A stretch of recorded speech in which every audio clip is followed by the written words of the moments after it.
Listo, bienvenida Cami. Hola, Hola, hola. ¿qué tal? ¿Qué tal? Aquí estamos, Cami, con mucha emoción de escuchar esta clase, así que cuando quieras, partimos. Perfecto, me voy a presentar primero.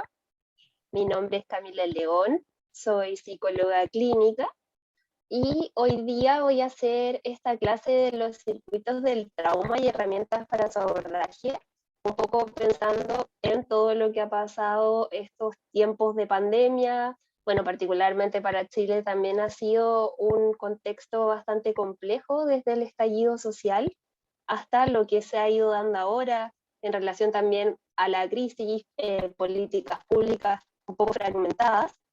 Y en mi área de la psicología esto se ha visto reflejado justamente en mayor sintomatología activa de personas que presentan algún tipo de trauma, ¿ya? Después de la pandemia, cuando se habilitan nuevamente los espacios públicos, también vino un incremento de cierto tipo de sintomatología ansiosa asociada a esto, por ejemplo, dificultades para salir, ya agorafobia, mayor crisis de pánico, y es que esto de estar en el encierro nos despertó un montón de cosas, ¿ya? Además de situaciones que muchas personas habían experimentado anteriormente. Entonces, para partir, quisiera leerles esta frase que creo que describe bastante bien lo que es el circuito del trauma. Dice, la vida de algunas personas parece fluir como en una narración, ¿ya? Esto refiriéndose a lo que sucede cuando uno está en el trauma. La mía ha tenido varias paradas y arranques. Esto es lo que hace el trauma. Interrumpe la trama. Simplemente sucede y la vida sigue. Nadie te prepara para ello. ¿Ya? Es Jessica Stern en Memorias de Terror. ¿Por qué es tan significativa para mí esta frase? Porque finalmente acá hablamos de una narración que es interrumpida. ¿Ya? Los circuitos del trauma o cuando uno atraviesa un tipo de situación dolorosa o que genera ciertos montos de energía muy grandes, lo que sucede ahí es que justamente nuestro cerebro, en conexión con todo nuestro organismo, genera ciertos lapsus, ¿ya? Ciertos lapsus a nivel de las cogniciones, y nos cuesta mucho generar un entramado que se haga biográfico, ¿ya? Es decir, nos cuesta mucho tomar un hilo que sea central y conector, que nos permita también situarnos en esa historia.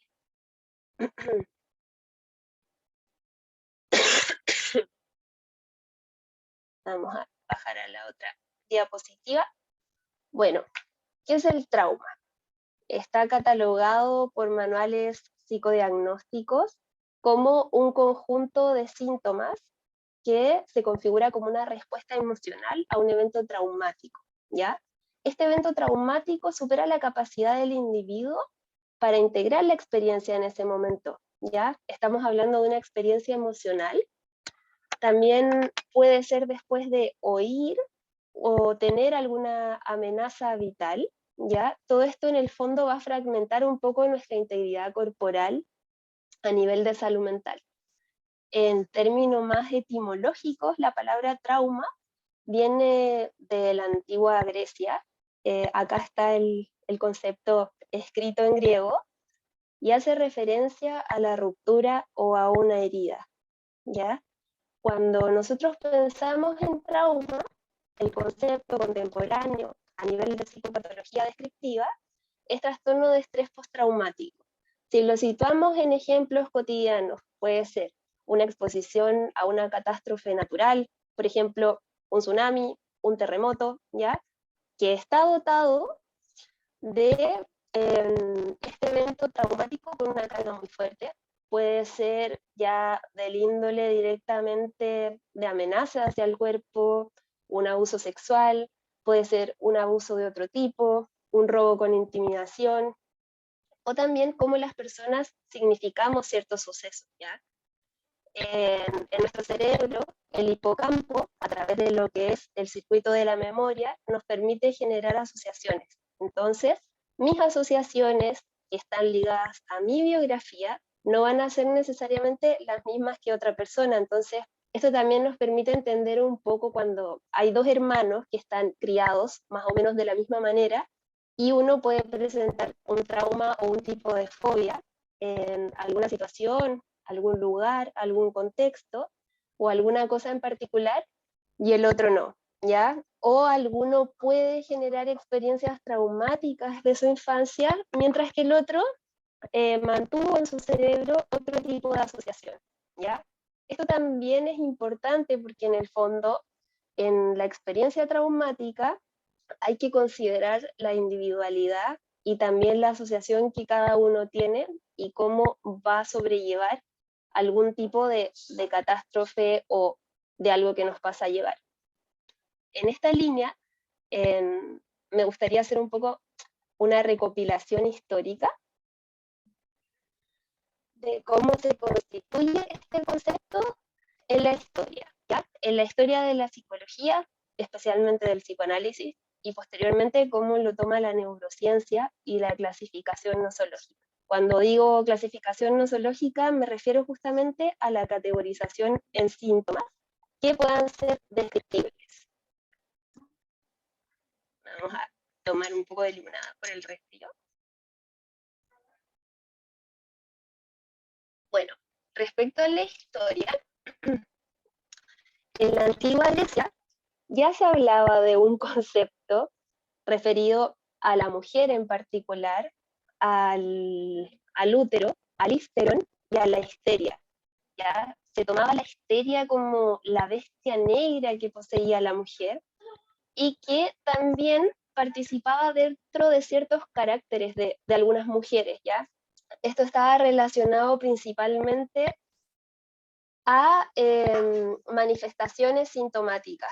Por ejemplo, burdamente se relaciona mucho la histeria o el ataque de histeria con una persona que está más nerviosa de lo normal, que no controla mucho sus impulsos, que quiere hablar todas las cosas, ¿ya? Pero en la antigua Grecia esto se tomaba como una bestia negra que se apodera del cuerpo y que finalmente nos lleva a producir ciertas situaciones, ¿ya? Donde no tengo el control de los estribos. Posteriormente, en el siglo XVII, se empieza a ya introducir el concepto del trauma más como enfermedad nerviosa, ¿ya? Que no está atribuida, como les mencioné anteriormente, histeria viene de histerón, de útero, ¿ya?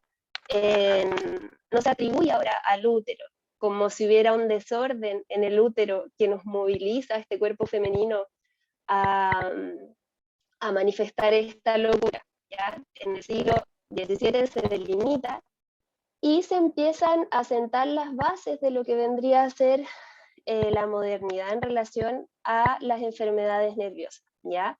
Dentro de esto, en el año 1885, en la Salpêtrière, que era un famoso hospital de Francia, donde estaba Charcot, un neurólogo muy conocido. Acá tenemos la imagen de ese periodo. Se empieza de nuevo a rescatar esta figura de la histeria, porque en ese tiempo el cuerpo de la mujer también empieza a desencadenar una serie de síntomas que no eran controlables y que no tenían explicación o correlato biológico científico, ¿ya?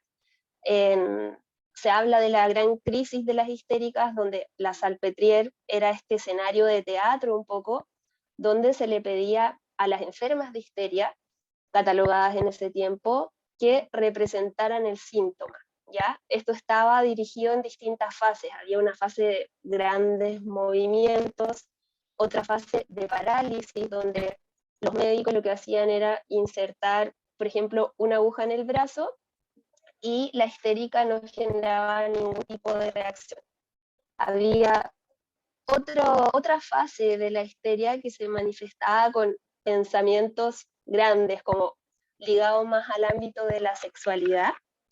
Y en este contexto, Charcot, este neurólogo famoso, invita a Freud y a Breuer a ser parte de esta clase, ¿ya? Y acá está interesante porque Freud en el año 1893, entre el 93 y 95, ya constituye una teoría sobre la histeria que se asocia a un trauma, ¿ya? Es decir, el cuerpo de la histérica lo que hace es transformar en signos que son teatralizados, por decirlo así, una situación o una dolencia que está en el psíquico. Y acá vuelvo nuevamente al concepto de trauma, que tiene que ver con un monto emocional que es bastante alto, que supera el umbral de lo que nosotros podemos generar desde lo consciente, ¿ya?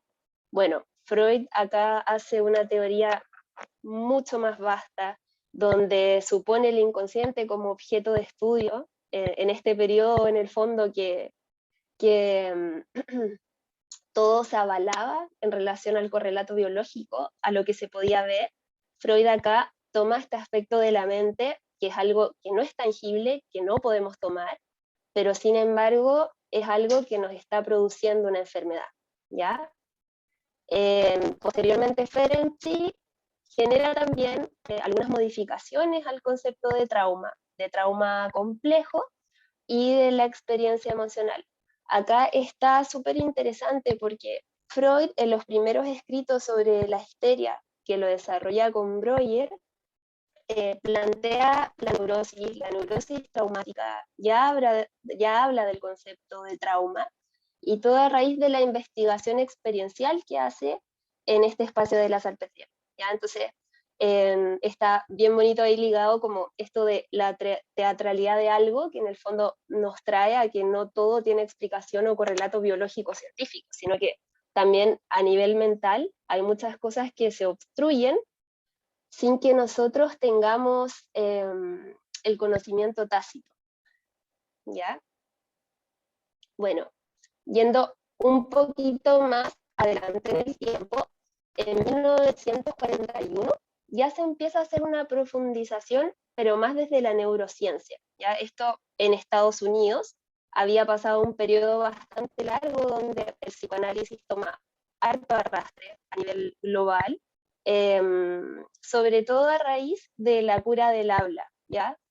A propósito de los estudios que les señalé hace un rato, Freud con Breuer desarrollan este concepto de walking cure, como la cura del habla, donde tienen una paciente que tras relatar una experiencia traumática, detalle por detalle, pero esta experiencia traumática la relataba con el monto de afecto significativo, se generaba esta cura, ¿ya?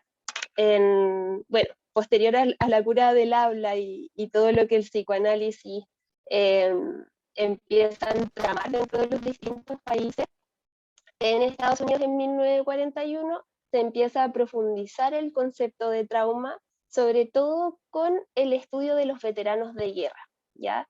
Se vuelve a tomar el concepto de neurosis traumática, porque ¿qué sucede acá con estos veteranos luego de ir a una experiencia tan profunda y tan compleja? Todos empezaron a presentar una sintomatología que permitió armar un cuadro clínico, ¿ya? En ese sentido se fundaron las bases de lo que viene a ser el estrés postraumático.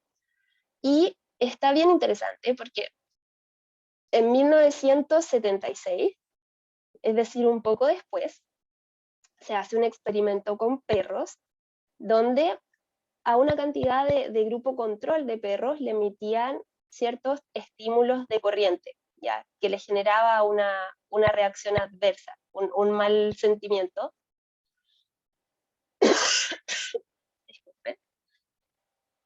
Y posteriormente tenían el otro grupo de perros que no estaban sometidos a este estímulo, no estaban sometidos a estos golpes de corriente, y lo que hacen es pescar a estos dos grupos y los encierran en una jaula, ¿ya? Llamó la atención de los investigadores en ese tiempo que tras abrir las jaulas, el grupo control, es decir, los perros a los cuales le habían aplicado electricidad y ver la libertad, no salían, ¿ya? Es decir, se quedaban en lo conocido. ¿Por qué? Porque una de las reacciones del estrés postraumático o lo que sucede al nivel del cerebro en conjunción con el cuerpo es una cierta parálisis, ¿ya? El cuerpo en el fondo lo que hace es habitar lo conocido. Por otra parte, el grupo de perros que no habían estado sometidos a ningún tipo de estrés llegaban y salían. ¿Esto qué es lo que hace en el fondo? Es visibilizar cómo el trauma actúa desde la psiquis, pero también en conformación a todo nuestro organismo, ¿ya? Y cómo las manifestaciones se pueden ir dando de distinta manera. En 1980 ya se acuña el término de trastorno de estrés postraumático y se incluye esta clasificación en los manuales. En 1985 se descubre que la amígdala, que es esta parte que tenemos en nuestro cerebro límbico, que es no más grande que la almendra, debería ser una amígdala que está en condiciones óptimas, porque cuando estamos sometidos a trauma por mucho tiempo, esta amígdala se agranda. Bueno, en este periodo, 1985, se descubre la relación de esta amígdala, esta parte que nos hace la confluencia con las emociones, la que genera la respuesta tras identificar un estímulo, más que nada ligado a lo emocional, y los niveles de serotonina, ¿ya? Es decir, en este tiempo se empieza a correlacionar lo importante que es mantener los sistemas de cierto tamaño. ¿A qué me refiero con esto? Como les decía, una amígdala óptima es del porte de una almendra. Si la amígdala está, o nuestro sistema está sometido todo el tiempo a múltiples situaciones de estrés, a múltiples situaciones de trauma, nuestra amígdala va a estar hiperactiva, es decir, va a estar más grande, ¿ya? Y al estar más grande, lo que va a suceder es que el circuito de amígdala a los centros superiores donde se gestiona la respuesta motora que yo voy a tener ante un estímulo sea mucho más corto y más automático y también actúe más desde la reactividad, ¿ya? Acá se liga con los niveles de serotonina porque a mayor serotonina que se tiene en el cerebro es mayor la sensación de satisfacción. Entonces, una amígdala que está con el tamaño adecuado a la vez de niveles de serotonina adecuados, deberían tener a una persona que logra modular una respuesta ante una situación de estrés con las mejores herramientas, digamos, ¿ya? Cuando hay personas, por ejemplo, niños que son sometidos a trauma complejo desde primera infancia, lo que sucede con esos cuerpos es que están muy reactivos, porque en el fondo no hubo un espacio donde la amígdala pudo mantener su lugar, y todo el tiempo estuvieron expuestos a situaciones de conflicto a nivel familiar, y eso hace que se mantengan reactivos y que, por ejemplo, de un momento a otro puedan estar en una situación adaptada socialmente y generen una respuesta con violencia o generen algún tipo de respuesta desagradable para sí mismos y para los demás. Siguiendo un poco con la historia, en el año 1988, en Estados Unidos también, a partir de la teoría de la serotonina, nace el Prozac. Y acá es donde la psicofarmacología empieza a tomar un montón de espacio, más del que muchos psiquiatras hubiesen querido en la época. El Prozac también es conocido como la fluoxetina, ¿ya? Ahí está bien interesante porque en el fondo estos son medicamentos inhibidores selectivos de la recaptación de serotonina. Entonces hay ahí todo un circuito a nivel químico que estos medicamentos participan dentro de las conexiones para que se genere más serotonina en el cerebro. Entonces, en ese tiempo la psiquiatría empezó a generar económicamente muchos laboratorios, mucho gasto en relación a esto que podía callar los síntomas, pero después de un tiempo sucedieron un par de cosas curiosas.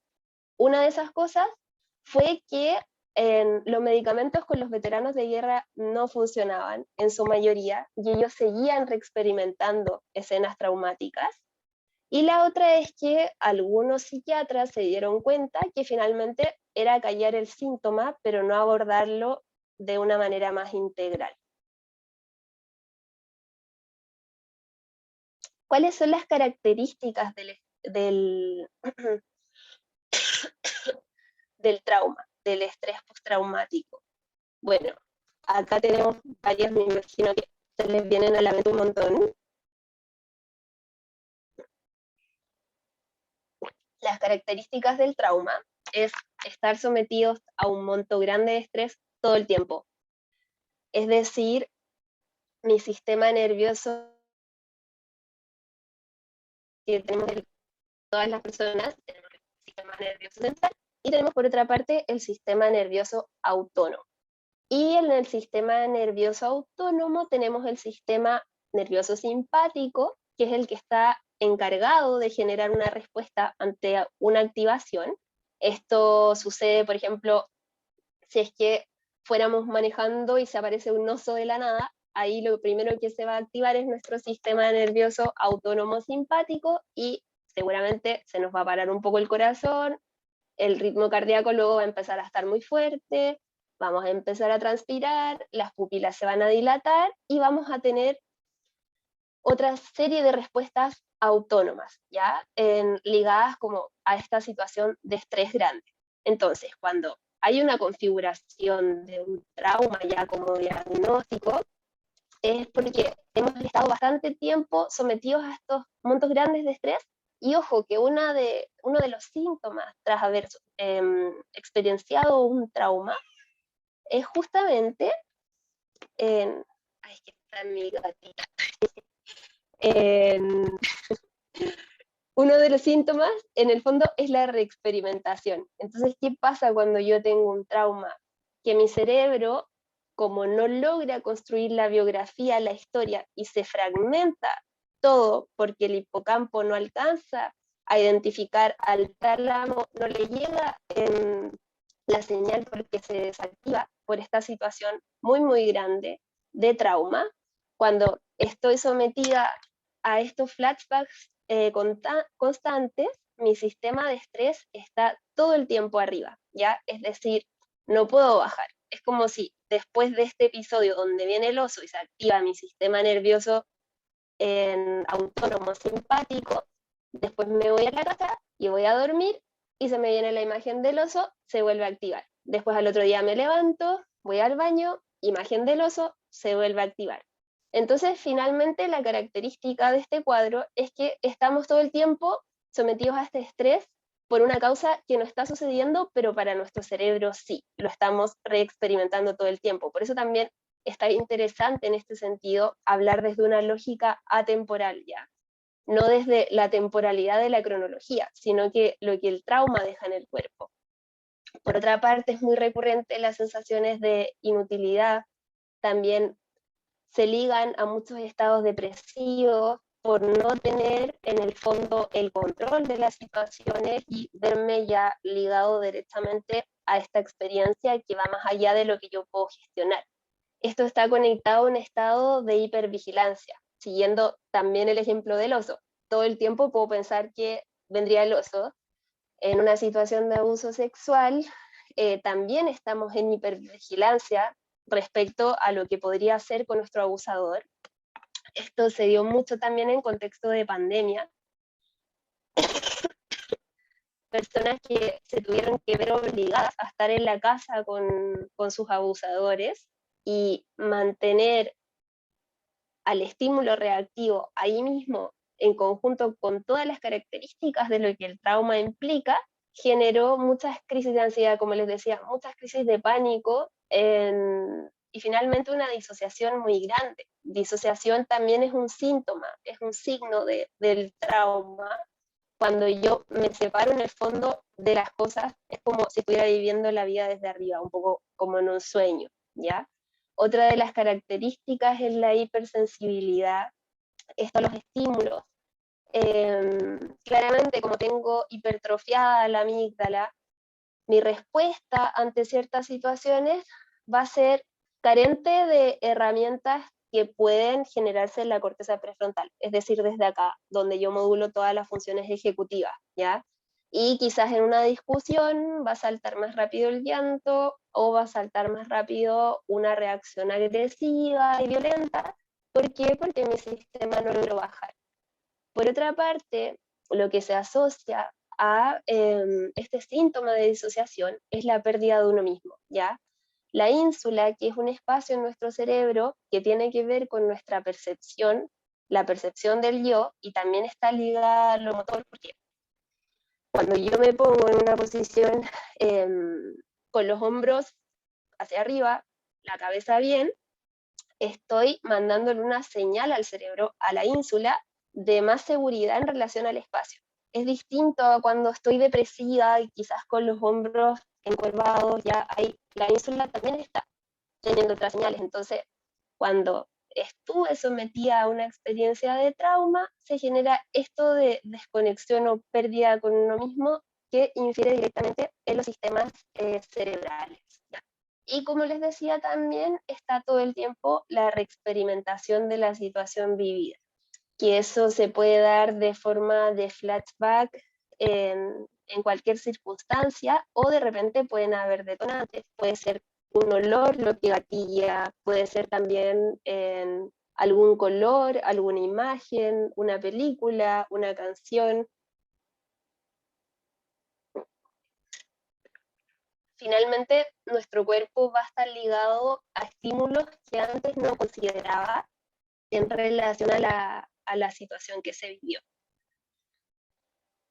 Acá tenemos una imagen del cerebro, justamente de los circuitos que están involucrados, ¿ya? La neuroimagen nos permite dar cuenta, ya el desarrollo de la neuroimagen, de estos circuitos que tienen que ver justamente con el cerebro límbico, ¿ya? Es decir, no sé si se ve el mouse que yo estoy manejando.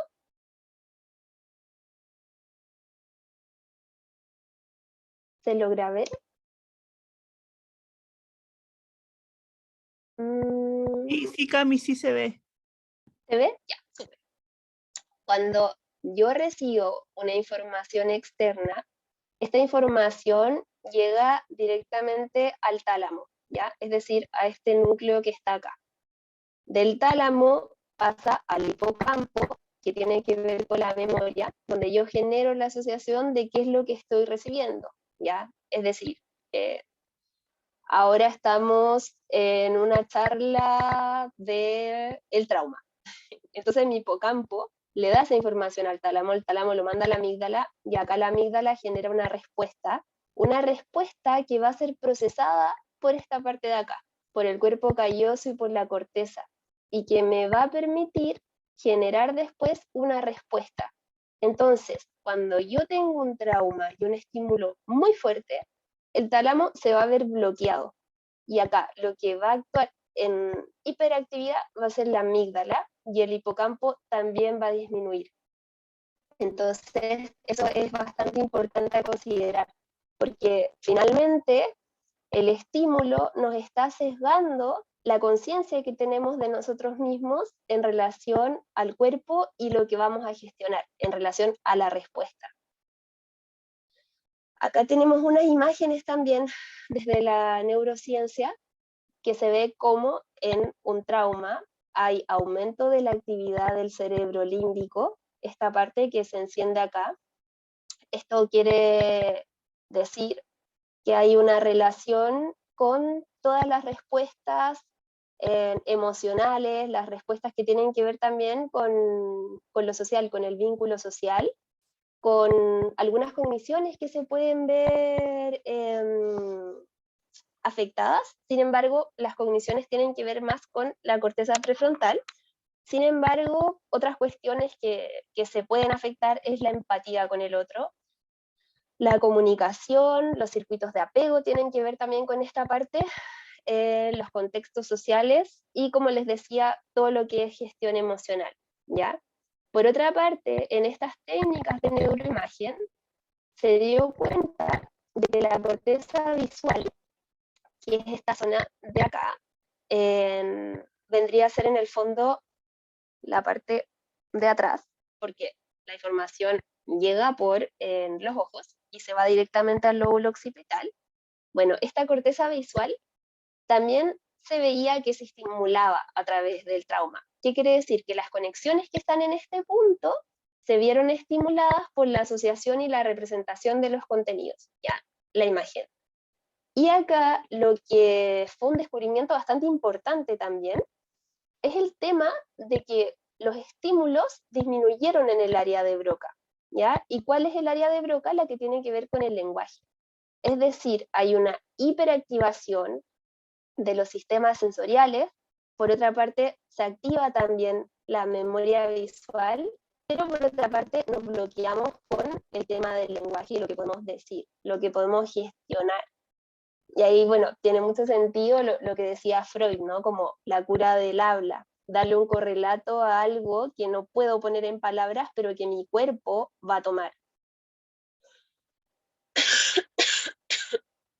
Respecto a lo anterior, cuando hay un trauma que se generó, tenemos dentro de los sentidos una percepción de riesgo constante que va a hacer que mi seguridad se vea alterada. Esto tiene que ver también con otros síntomas, como los que les mencionaba. Si es que uno está viviendo con un agresor o se relaciona mucho con un agresor, la seguridad o mi sentido de alarma va a estar en alerta todo el tiempo, ¿ya?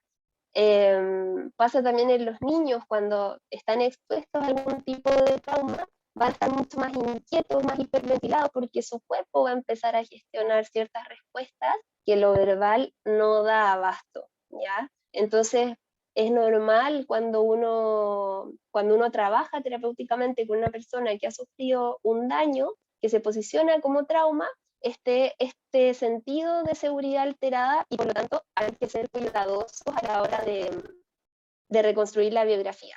¿Ya? En lo concreto, por ejemplo, si es que llega un paciente a terapia o en un caso no necesariamente de terapia, sino que hay un compañero de trabajo que ustedes encuentran que sufrió un tipo de trauma, no siempre la vía va a ser que reconstruya el trauma. Lo primero que tenemos que identificar nosotros es si esa persona tiene los pies en la tierra, es decir, si es que él es consciente de sí mismo. Cuando es consciente de sí mismo, cuando está adecuada la percepción, es cuando uno con empatía puede empezar a trabajar y elaborar esta historia que no está hablada, pero que quedó como huella en el cuerpo, como una cicatriz, ¿ya? Ahora, hay tres respuestas que están bien interesantes, que se desarrollan con el concepto, o más que nada el estudio, de la teoría polivagal. ¿Ya? Esta teoría se da en 1994 por Stephen Porges, que tiene que ver con la conexión de las ramas del nervio vago. ¿Ya? Es decir, si anteriormente se creía, bueno, muchas personas siguen creyendo esto, muchas personas acuñan la teoría polivagal, otras no, ya, esto es cuestión de creencia, más que nada con teoría científica, claro, con sustento científico, pero sin embargo hay personas que la descartan. Pero lo interesante de esta teoría es que lograba dar una respuesta un poco más completa en relación al funcionamiento de nuestro sistema primitivo, que vendría a ser el tronco del encéfalo. Posteriormente, lo que se crea, bueno, el sistema primitivo como cerebro reptiliano, después el cerebro límbico, que es la gestión de las emociones, que si pensamos en evolución, es lo que se va desarrollando después o está en los mamíferos desarrollados. Y después tenemos el área frontal, ¿ya? Que ahí si pensamos en la típica imagen de Darwin en el fondo de la evolución, cómo se va desarrollando de distinta manera en el Homo sapiens sapiens, el área frontal, que es en el fondo la que nos permite generar las respuestas ejecutivas. Entonces, en esta teoría, ¿qué es lo que plantea este señor Stephen? Plantea que el sistema nervioso autónomo tiene también el nervio vago central, y que cuando el nervio vago central está bien, esto se relaciona a las buenas relaciones que nosotros, válgame la redundancia, podemos sostener con la gente, como a estados de felicidad, ¿ya? Entonces, cuando el nervio vago central en el fondo no está bien porque hay una señal de alarma que viene desde afuera, que nos pone a todos en aviso, lo que viene es automáticamente, porque estamos hablando sistema nervioso autónomo, en una lucha o una huida de la situación, ¿ya? Es decir, una rama simpática se activa. Y posteriormente se activa una rama vaga dorsal. ¿Qué quiere decir que se active esta rama vaga dorsal? que el cuerpo se desconecta, ¿ya? Es decir, me va a atacar un oso, no quiero sentir dolor, obviamente, porque no me conviene sentir ese dolor, me desconecto. Eso también se da a nivel de colapso, cuando nosotros tenemos trauma, y acá se pueden pensar en distintos momentos históricos para ejemplificar, por ejemplo, en los campos de concentración, las personas que fueron, los periodistas que fueron, cuando finaliza la guerra y se inmersan en los campos y rescatan a judíos que quedaron ahí, identificaron la mirada de nada o el no ser nada, ¿ya? Esto como respuesta desde la psicología se ha estudiado como respuesta desde un colapso a un no estar, no identificarse con nada, mirada vacía, ¿ya? Entonces, desde ahí también que a muchas personas desde la neurociencia les hace sentido la teoría del nervio vago, porque incluye esta respuesta de colapso, ya de otra manera. Digo, en relación a la tradicional de sistema nervioso simpático y parasimpático. Aquí hay un dibujito de la teoría polivagal que me gusta bastante. Quería igual leerles un fragmento que me parece bien interesante, que es de un estudio que se hace, esto se lo voy a leer directamente, que dice: si comprendemos que los niños y los adultos traumatizados quedan bloqueados en la lucha o en la huida o en una desconexión crónica, ¿cómo les ayudamos a desactivar estas maniobras de defensa que en una ocasión garantizaron su supervivencia? Algunas personas que trabajan con supervivientes de traumas tienen un don y saben cómo hacerlo intuitivamente. Steve Gross solía dirigir un programa de juegos en el Trauma Center de Washington. A menudo se paseaba por la clínica con una pelota de playa de colores brillantes. Y cuando veía niños enfadados o paralizados en la sala de espera, les lanzaba una gran sonrisa. Los niños raramente respondían, claramente desde el trauma, ¿no?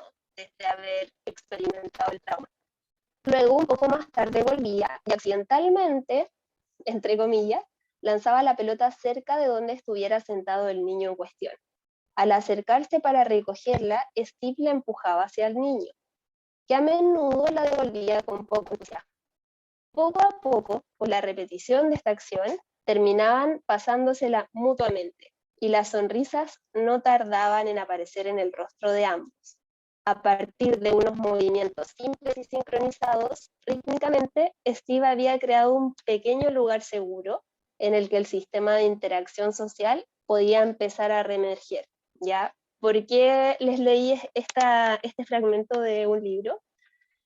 Porque en el fondo lo que plantea la psiquiatría no más tradicional, sino que la psiquiatría que tiene una mirada integrativa es justamente que en la neurofarmacología no está la respuesta, ¿ya? La forma de trabajar en trauma, de generar un espacio seguro a partir de la vivencia que el otro ha vivido, que ha experimentado, es poder elaborar en conjunto un nuevo circuito que permita sostener al otro y devenir de una manera en la cual pueda construir una biografía, una historia, volver a la percepción consciente, ¿ya?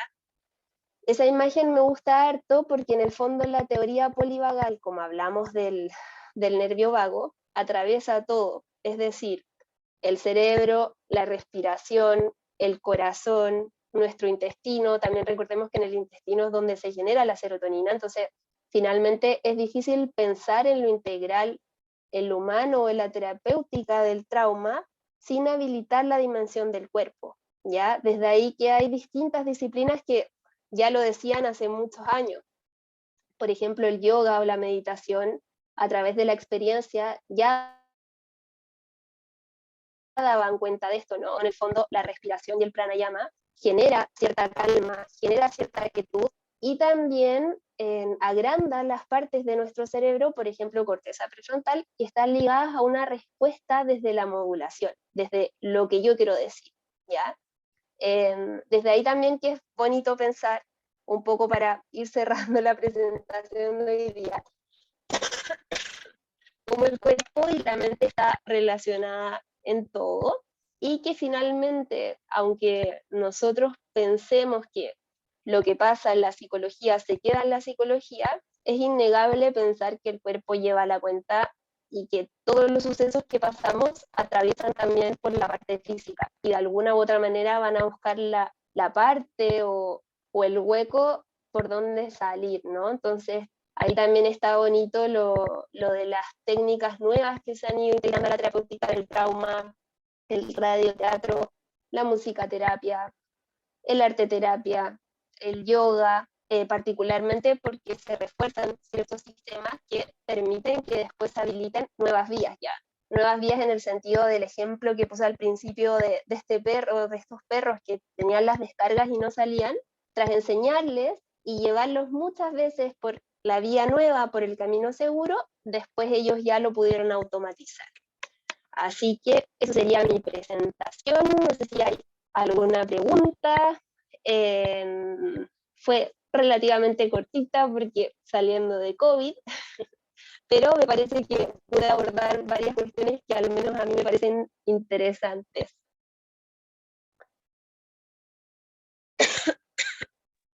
Qué lindo, Cami, felicitaciones, me encantó.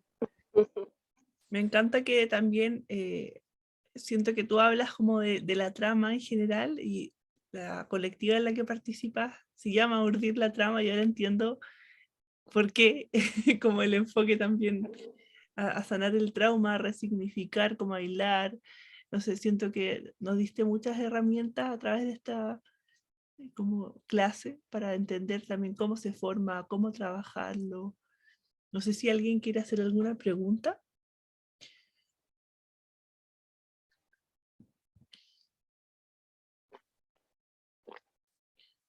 Bueno, A ver, no, ¿cómo parece que no, están por lo silenciosas? menos en el chat.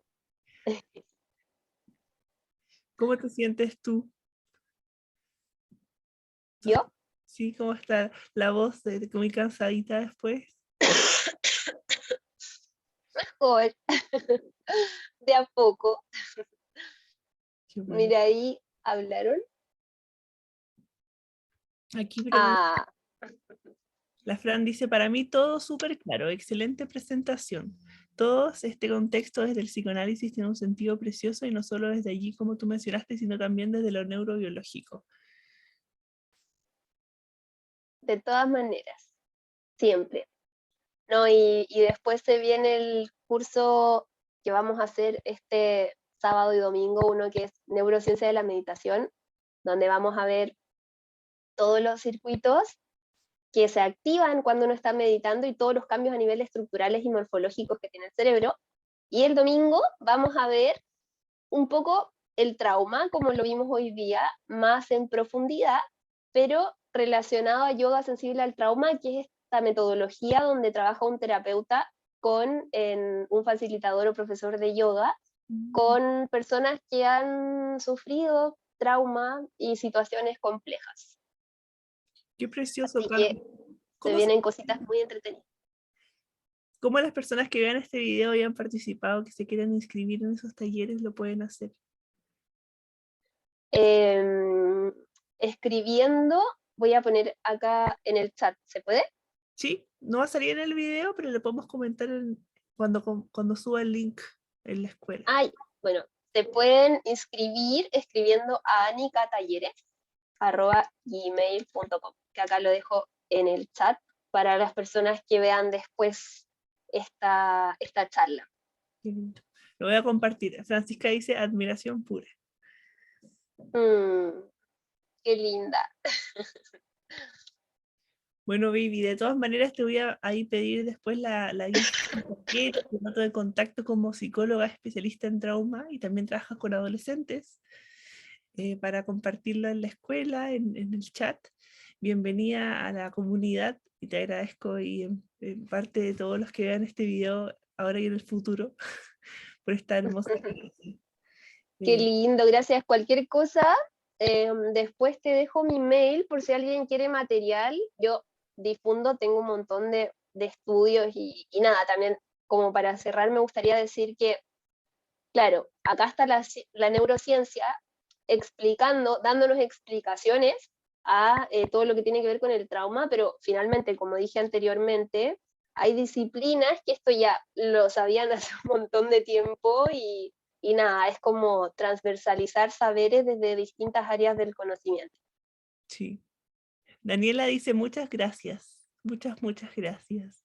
Muchas gracias a ustedes por Me escuchar, encanta que lo crucen con el yoga. también Itzar. Ya tenía esto también.